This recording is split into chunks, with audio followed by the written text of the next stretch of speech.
Alright, so I'm gonna shoot a video here of, I'm gonna make a new forge.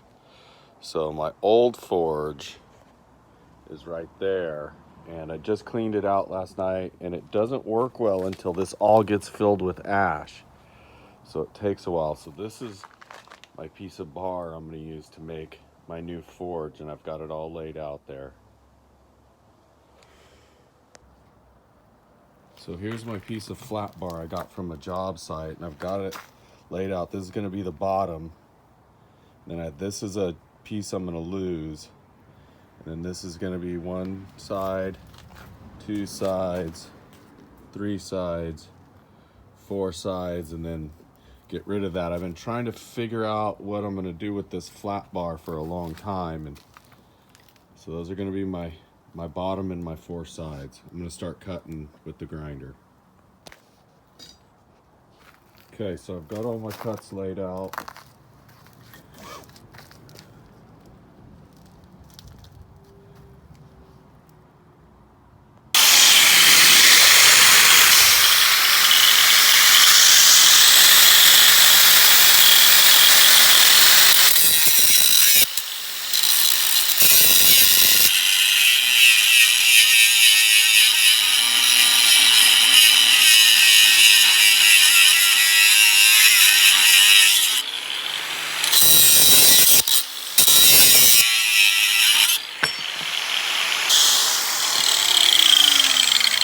Okay, there's my first cut.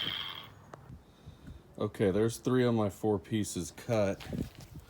I thought that if I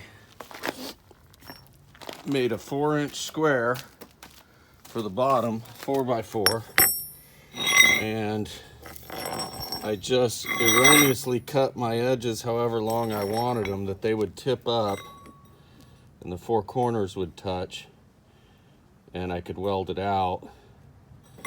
And it all made perfect sense in my mind, but it turns out when you go to start to tip these up, it's just not gonna work. Just does not, it's not even close. So then I figured I'd go ahead and cut a third piece, because it looked like two pieces together would actually tip up, and a third piece might fit there. So I'm gonna mock this up and see what it looks like. It sounds like my coal pot's gonna be a triangle and not a square. Okay, so there it is, kind of semi-mocked up. I'm gonna try and tack that up right there and weld it out on the back sides and those gaps, and just see what the heck this thing turns out like. Okay, so I got it all tacked up. It looks like crap, those tacks do, but it's Lincoln Tombstone, the red box. So now I'm gonna flip it over and try and weld those out with some 6013 at about 90 amps, and then I'll fill it with 7018 at 120, 1/8 inch. Okay, so I ran out of 7018, and it looks like shit. But, oh God, my grandfather's just gonna be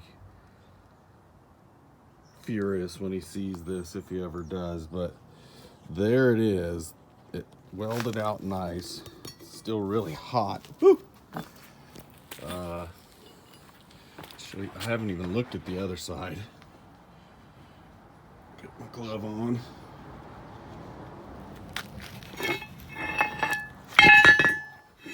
It's heavy. That's what the other side looks like. So this is a 4-inch square. This is 5 7/8 each way, with just a line cut straight across, and they're all the same. So that's how that worked out if you wanted to know the dimensions. A 4x4 square, you go out 5 7/8, draw a line, and take that corner to there, and then cut it. I did all of this in one night. one day, started a little earlier. It's gonna go in there. I planned on it being freestanding and being its own forge entity, but since the box shape didn't work, because I didn't stay in school and do geometry, I'll have to figure that one out. And I'm gonna stick it in there and fire it up and burn all of that slag off of the bottom. Mill scale. I mean, yeah, no, it's slag. Okay, so we got it in the forge and got the forge fired up. Hair dryer, exhaust pipe, and this is what I use here. Hardwood lump charcoal. Now I'm gonna see if this will get hot enough to heat up my two pieces I've been working on. These two fullers I'm making for my anvil, my hardy tools. So I'm gonna get it hot, put these in here and see if I can get them red.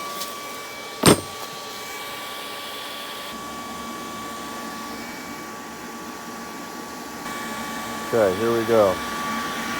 Here's the test.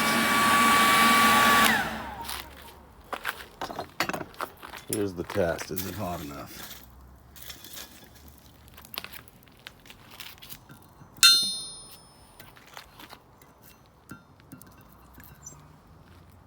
I'd say it's hot enough.